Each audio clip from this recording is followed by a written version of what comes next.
Your son is a failure. He's barely passing my class, and with grades like this, I'm just not sure what kind of future he's gonna have. What do you have to say for yourself? You're supposed to graduate this year. Listen to Mr. Johnson. What kind of future do you think you're going to have? With all due respect, don't call me a failure.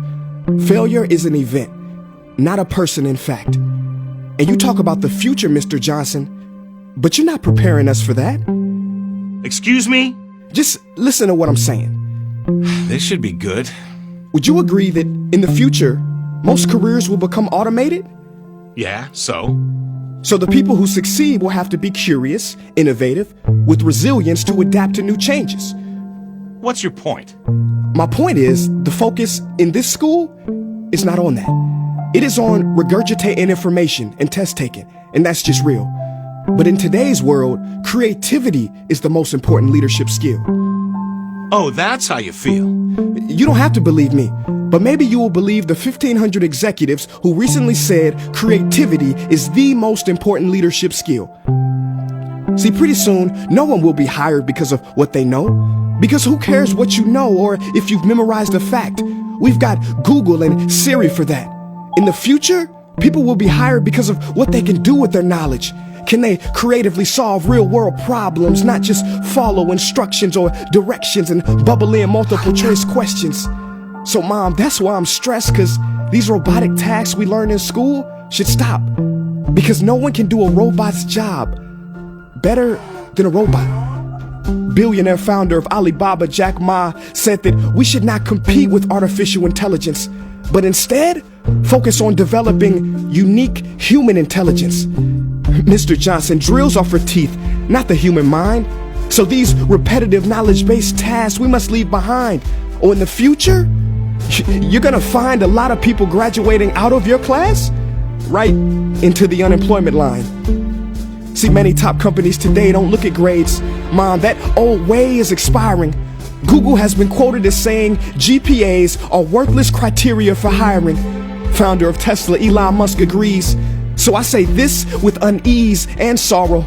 If you continue to teach today as you taught yesterday, then you rob us students of tomorrow. Mr. Johnson, I'm gonna keep it real with you. Sometimes sitting in your class is tough. I'm constantly thinking, if I don't look up at the clock, maybe it'll speed up. So I listen to you do my work and pay attention, feeling like an hour had to have gone by. But it was only 3 minutes. So if you wonder why we're bored in class, look, you want to get a kid to hate reading? Give them this, a school textbook. And some people think it's our fault, and that hurts me. They say you can lead a horse to water, but you can't make him drink. And to that I say no. Firstly, you can put salt in that horse's hay and make him thirsty. And if you bring joy in your classroom, you can make any bad student nerdy. As he or she discovers the beauty of truly learning. Mr. Johnson, I mean no disrespect. You have the most important job on this planet. You build, create, and save lives. But if you really care about my future, like you say, then you have to fully commit and ask yourself honestly, how do I prepare a child for a future that doesn't yet exist? Here's a hint. The answer is not found in this. It's using this and this. See, in the future, we will need more passion and compassion. People with inspired hearts and wisdom to uplift this planet. And Mom, I love you, but can I be real? Go ahead. You want to know one of the biggest factors for childhood success? It's not IQ. It's family meals. And we haven't had one of those in a while. See, I know sometimes you don't feel proud, because I may not be a straight A student, but I'm not stupid. These tests may be 70% of my grade, but they're 0% of my future. But don't worry, I'll pass this class and get through this. But I need you to give me the space I need to be me and live true. Because the best feeling in the world is that your own parents get you. There's a passage in a book called The Prophet by Khalil Gibran. And if you don't mind, I'd love to share it with you.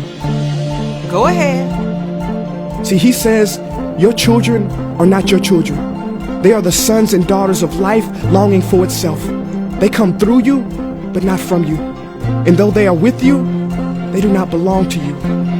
You may give them your love, but not your thoughts, for they have their own thoughts. You may house their bodies, but not their souls, for their souls dwell in the house of tomorrow. So, Mom, I'd appreciate it if you give me the love that I need to pursue my dreams. See, if we are to succeed, all three of us need behavior change on all fronts. We talk about the future, but the future is now, and it is created now by all of us. I've never heard you speak like that before. Yeah, I didn't know. But I'm going to reach out to administration and try to change some things. You have my word.